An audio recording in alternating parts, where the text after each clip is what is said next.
I don't sell off physical silver ever. I mean, longer run, I am super excited about what will be coming here. We've called 333 on this, and we repeat it. And we'll tell you we have a real reason for it as well. It's not a number we just chose to try be controversial or anything like that. It comes from our technical setup. I don't have the wherewithal to hold 47% drawdowns. So we trade within this. We traded long leverage up to this point. We closed leverage. We continue to hold our blue pot.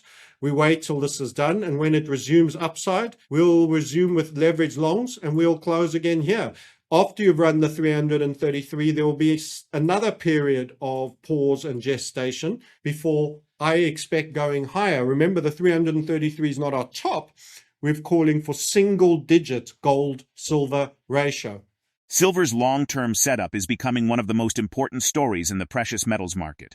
FrancisHunt, a technical market analyst known for tracking momentum, breakouts, and major cycle structures, argues that the current pause in silver is not a failure of the bull market, but a necessary reset after an explosive move. Silver already surged from below $50 to nearly $121, a massive run that naturally created volatility, profit-taking, and a sharp cooling phase. But the bigger message is clear: the long-term structure remains bullish. The key prediction is bold. Silver could still target the $333 area, and that figure is not presented as a random headline. It stems from a technical setup based on silver's long historical price structure, including the 1980 cycle. The current falling wedge is viewed as a continuation pattern, meaning the market may be resting before another major upside move. Physical silver remains the core position, while leverage is used only when the market confirms momentum again. Now, we present the clips from FrancisHunt's interview. Before we continue to discuss this, please subscribe to our channel and activate the bell icon for timely updates. Thank you and enjoy the video. I don't sell off physical silver ever. I'm like the no-sell Bitcoin guy on my silver. It's too much of a hassle. You know, it's heavy. All of this. So yeah. So I'm a stacker in terms of the blue pot, but we trade a lot and we've made a lot of profits trading, and we've used it to further to build stack. So I always say tax down to your blue pot. That's your unleveraged wealth, which you sit on, and it's physical and it's real. I have a very bullish outlook long run for silver, and it's worth reminding everybody what they're playing for. So some people watching me here, they might think, not interested in your Korean one trade and your crash AI story. I'm a metals guy, and yeah, so you dissed Bitcoin and all of this, but what, you know, when's my stuff coming good again? And you're a silverhead, for example. I mean, longer run, I am super excited about what will be coming here. We've called 333 on this, and we repeat it. And we'll tell you we have a real reason for it as well. It's not a number we just chose to try be controversial or anything like that. It comes from our technical setup. This is a falling wedge. I'll just hide some aspects of the chart. This for us is a falling wedge structure. There you go. That's what you've got. And this is, without doubt, on the long enough time frame, you have to be patient, a continuation pattern. But it's how you let off some steam when you just had a blow off. Don't forget, you're at about 48, and next thing you knew, you're at 121. Hang on a minute, that's quite a few. Remember when silver used to change a couple of cents, 15 and 25 cents a day, and move $1 over 3 or 4 months? Well, your silver went from sub 50 to 121. So it put on $71. $71. I mean, that's insane as a move, and you're wondering why you're having a little bit of a hangover right now. Okay, get over it. 3 waves of selling, 1, 2, and then a grindy week 1, and then we will be going again. And let's remind you why it paused, because we actually had leveraged for a large part of this, and then closed our leverage at the tail end of January. We were very fortunate. We don't always get it perfectly right, but we were. And why was that? Because we have a macro setup. It's a quarterly setup, and it was pointing to we're being at second interim coming up, and our second interim level started at the late 90s and going to the 110. So I'll draw that setup. This is the setup where the 333 comes from. It is given to you on the target, and it is created geometrically from the history all the way back in 1980. So one second so here we go. This is the draw I wanted to give you. There's your 330 plus. It's going to be a tiny bit higher because the data here on the highest point is actually slightly short. We did in fact trade 50 back in the 80s on silver. So we had to trim this point a little bit. That reduces the second interim a tiny bit. It's up here. So once you were running the 100 level, you were making our second interim. This is the lilac dash line here. And we expect a rest here. That's the nature and that's the beauty of our structure of setups. It's a trigger when you break here, and then we expect good, fast momentum. Through the interim levels. At the second interim, we expect a rejection, especially on a move of this scale. And you've got it. You had a shooting star, as we've discussed. It's even more of a shooting star in silver than it is in gold. And now you've had much the same again, a pausing, resting. So all the volatility of that sharp move up and the crash down is done. And you're getting this new period, a much calmer version of it. And what ends up happening when it's done respecting this process, we carry on and we run the target. We've done the second interim now, and it's exactly what we expected, which is why we got out. I don't have the wherewithal to hold 47% drawdowns. So we trade within this. We traded long leverage up to this point. We closed leverage. We continue to hold our blue pot. We wait till this is done. And when it resumes upside, we'll resume with leverage longs and we'll close again here. After you've run the 333, there will be another period of pause and gestation before I expect going higher. Remember, the 333 is not our top. We're calling for single-digit gold-silver ratio. The short-term picture is more cautious. After silver's powerful rally, the market has entered what looks like a digestion phase. The sharp rise created a hangover, and the recent correction is being treated as a normal process in which leverage is flushed out. That is why patience matters here. The view is not that silver has lost its strength, but that the market needs time before the next confirmed breakout. Gold is showing a similar message. After a strong advance, it has also been working through selling waves and a slower grind lower. A clean break above the descending resistance line would be the signal that momentum is returning. Until then, the setup favors caution, discipline, and waiting for confirmation instead of chasing every bounce. The bigger trend may still be intact, but timing remains critical. Let's get back to the interview. Just a small reminder of what gold does and how it performs over the ages. 1967, these periods, the sideways periods get lesser. This was the financial repression era, and then those eras got far shorter and less able to sustain, and eventually we had that, which was the breakout at 2000. We did get on the big time frame for the 3-monther, that is a bit of a shooting star. It's a green candle one, but there was clearly a long knockback. So, there was a stun to the system. We did a lot in a short time. So at technical candle analysis, that's a lengthy wick to the upside is a little bit of what we would call an evening star. In other words, it's little bit of calm and respite is probably going to be coming in. It's just dropped down to the lower time frames because you were asking about the short time frame, but let's work you down. The one thing we also warn people is that there's typically 3 waves of selling for us usually. That's quite a busy chart. Let me just choose another one which has a few less annotations on it.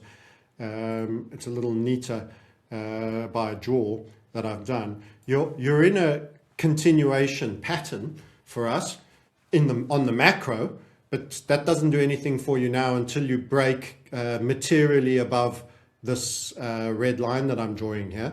That is our capping descending grind line. That's of a channel. I could see you selling off a little more. You are bumping up against this red line. So we spoke about those 3 selling waves. Let me just refer back to that. That was the 5-6 high, almost 5-6, right the way down to the 4-4. So that was, better part of $1,200 there. That was your first harsh sell.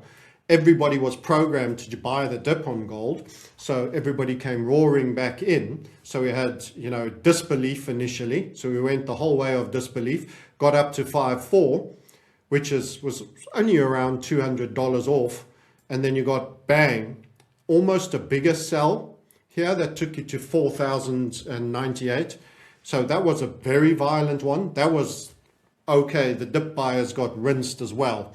That says this is a proper rest that you're having. It's not just a nap under a tree. You're taking a proper rest. That said, it did rally reasonably well, got back approaching 5, and then is in a third wave of selling. So we talk about 3 waves of selling. You had the first, you had the second, and you're getting a third, but it's much more staggered and grinding and sustained and slow, while the others were violent. Fast and violent, particularly here, the first one, but you had a very violent candle there as well. It was very hard down. So that was, wow, liquidity, sell. It had to happen, and that was a flush out of leverage. So we are in the channel on a bit of a glide down. At any point that we set up and we break this, I'll be looking to get back long. Could you have, if we were to get the AI event and a lot of bid smashing because of liquidity requirements, could you have a dip to the downside somewhere around these levels at the previous low or even slightly lower? It's possible.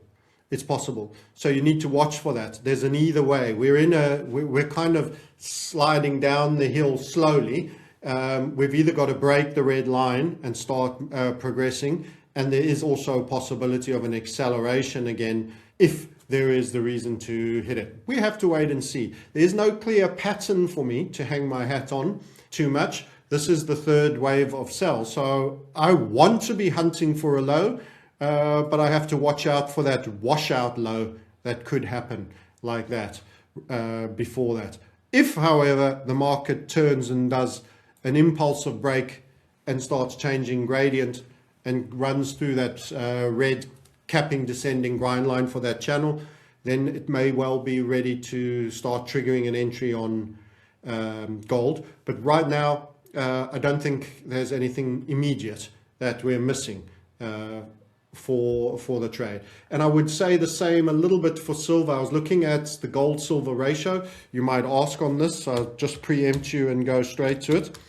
The gold silver ratio has an interesting structure on it as well, which I was actually just covering with my community live today, and it's clean that. We see a possible risk that the gold silver ratio is going to have a little squeeze up again. So we also here, we're in a bit of a flag, and we see the possibility that that could go up. So that means a little bit of underperformance from silver as well. Cash price, good luck trying to get the physical stuff for the cash price, but that could take you to the upside. And if this whole flag triggered and broke, you could go up to the, if it met its target to the 80. But there's quite a lot of ifs in that. We'll see. There's a small fractal here that we suspect will break to the upside. We'll see if it then triggers the next and the next and the next. So there's a couple of dominoes to fall, and we're assuming each one falls for it to make it a run beyond 80. That would probably, though, be in quite a big risking off environment. Don't forget, I'll also point to Bitcoin. We've been short Bitcoin and Ethereum quite a bit, and it's been paying incredibly well. And the amazing thing to me is, it's funny how old hat and no dance anymore Bitcoin is in the environment that they now have SpaceX and Anthropic and the biggest IPOs to participate in. Suddenly we seem to be having a lot of dissipation. And also Mr. Never Sell, Michael Saylor, sell a kidney, never sell your Bitcoin, sold some Bitcoin to make dividend payments on some of the complexities of his leverage structure. So a lot of the almost untouchables, the holy grail statements have all been perverted. It's a bit like virginity, Once you start tinkering with it, it keeps getting easier. And that's what seems to be happening. The mystique on Bitcoin is certainly not very strong at the moment, and it seems to be facing quite a bit of a brunt of people lightening up on the high beta tech space to get some IPO action. So you could surmise that there may be some substitution there. The bigger prediction goes beyond the $333 silver target.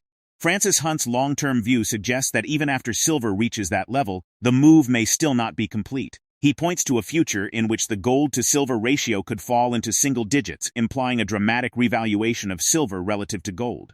That kind of move would reflect not just speculation, but a major shift in how investors value real assets, physical metal, and monetary protection during a period of financial stress. There is also a warning inside the bullish outlook. If a wider risk-off event hits markets, silver and gold could see another downside washout. The gold-silver ratio may even squeeze higher temporarily, showing short-term silver underperformance before the larger trend resumes. But the core strategy remains clear. Keep physical silver as long-term wealth, trade leverage carefully, and wait for the market to confirm the next impulse higher. In a world of rising volatility, currency pressure, and fragile financial confidence, silver's next breakout could become one of the defining moves of this cycle. Share your thoughts on his analysis in the comments section below. If you find this video informative, please support us by liking this video and subscribing to our channel for more financial insights. Don't forget to hit the notification bell so you never miss an update. Thanks for watching.